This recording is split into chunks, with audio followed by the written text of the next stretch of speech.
Assalamualaikum warahmatullahi wabarakatuh.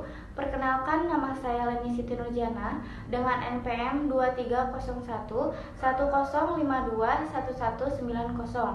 Saya dari kelas 2E PGSD PKIP Universitas 11 April Sumedang. Di sini saya akan menampilkan sebuah video pembelajaran untuk memenuhi salah satu tugas pada mata kuliah media pembelajaran di SD yang diampu oleh Ibu Popi Anggraini, STMPD. Video pembelajaran yang saya buat ini diperuntukkan untuk kelas 5 sekolah dasar yang mengacu kompetensi dasar 3.5, yaitu mengidentifikasi pola hidup yang menyebabkan terjadinya permasalahan lingkungan, serta mengacu pada indikator 3.5.1, yaitu menjelaskan pola hidup manusia.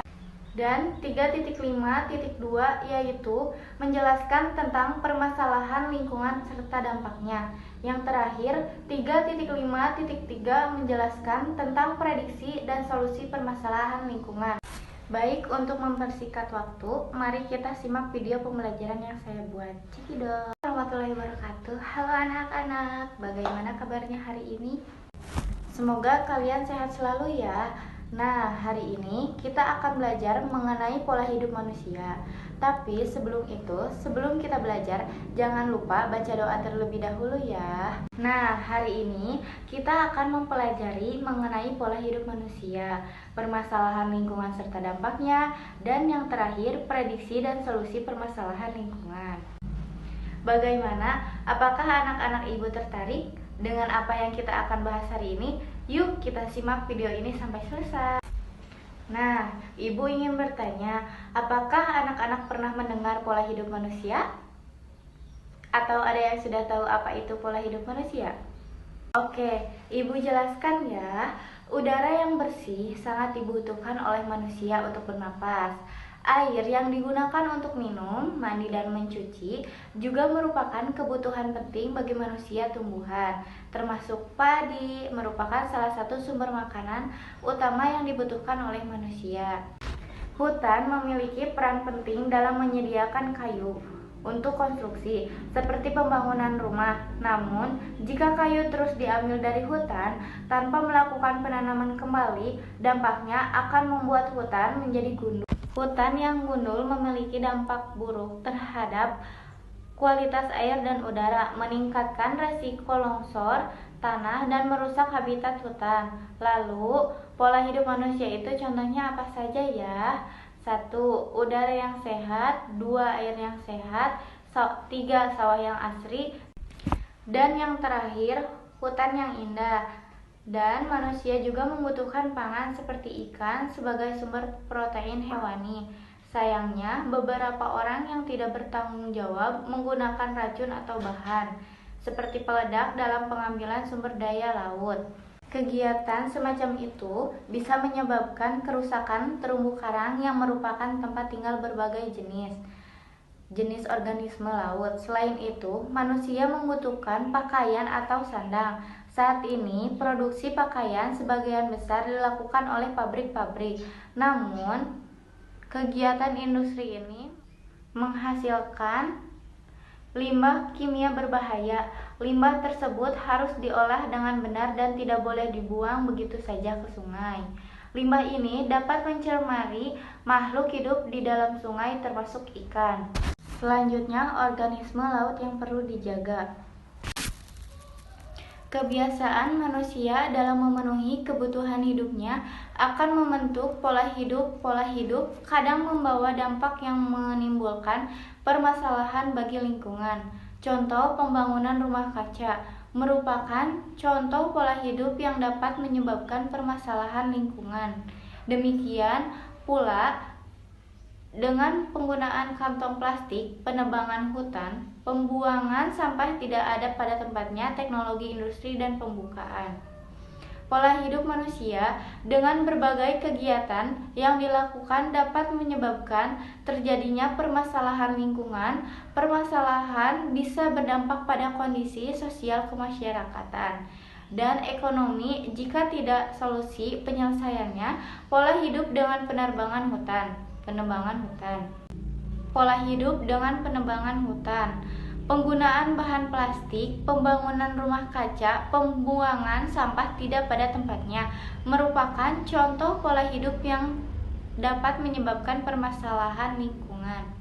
Lalu, ada apa aja sih di dalam permasalahan lingkungan serta dampaknya?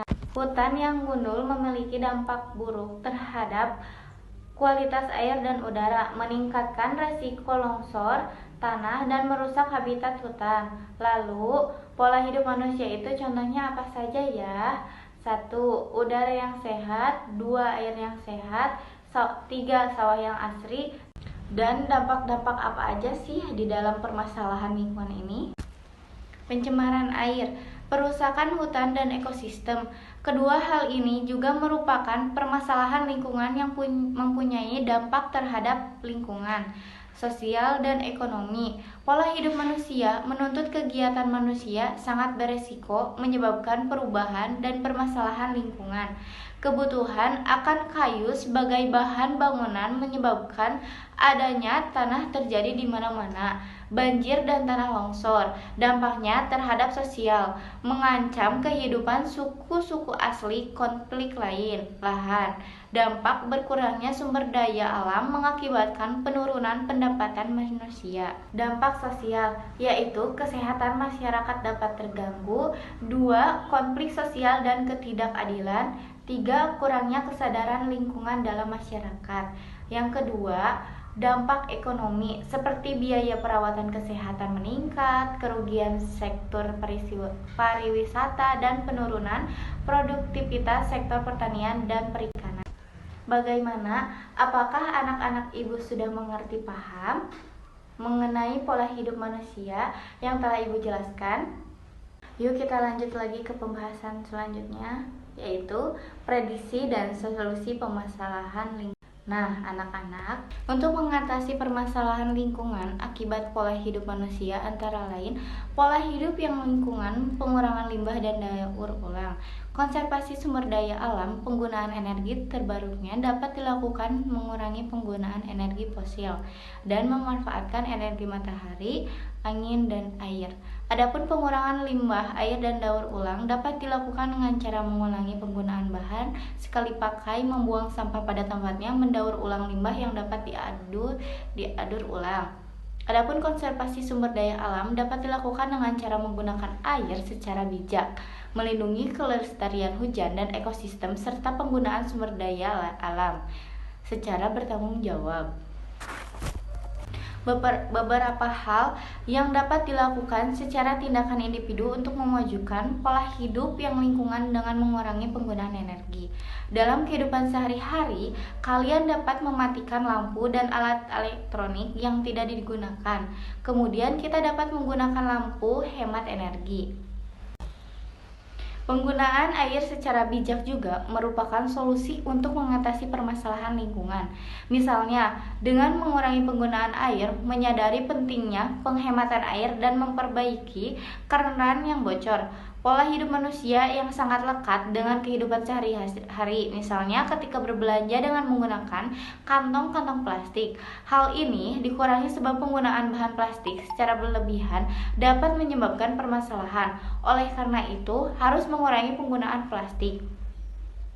Cara yang dapat dilakukan misalnya dengan menggunakan tas belanja kain atau tas tangan, kemudian menggunakan botol minum kaca. Oke anak-anak, tidak terasa kita sudah membahas seluruh rangkaian materi pada hari ini.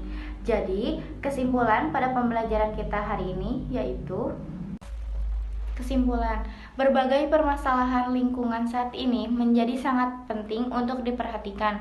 Banyak lingkungan yang rusak akibat ulah yang tidak bertanggung jawab oleh manusia karena mementingkan kehidupan pribadi daripada mementingkan kehidupan bersama. Kerusakan terhadap alam seperti hutan akibat pembakaran liar saat ini sangat banyak dilakukan, sehingga membuat resah masyarakat karena takut akan adanya bencana yang datang akibat rusaknya kawasan hutan. Di lingkungan mereka, pemerintah dan masyarakat harus bisa saling membantu dalam menjaga kerusakan yang terjadi akibat dari pembakaran liar dan ulah manusia. Peran pemerintah dan kearifan lokal masyarakat dapat menjadi salah satu solusi dalam menjaga kawasan hutan dan kerusakan yang terjadi secara berlebihan. Baik anak-anak, itulah pemaparan materi dari Ibu mengenai pola hidup manusia. Bagaimana? Apakah sekarang anak-anak sudah tahu dan sudah mengerti mengenai segala macam yang berkaitan dengan pola hidup manusia? Nah, karena hari ini anak-anak Ibu sudah hebat dalam menyimak materi dari Ibu, yuk kita tepuk tangan bersama untuk kita semua. Terima kasih anak-anak pintar Ibu untuk hari ini. Semoga penjelasan dari Ibu dapat dipahami ya. Dan tetap semangat dan sehat selalu anak-anakku. Sampai jumpa di lain waktu. Dadah. Wassalamualaikum warahmatullahi wabarakatuh.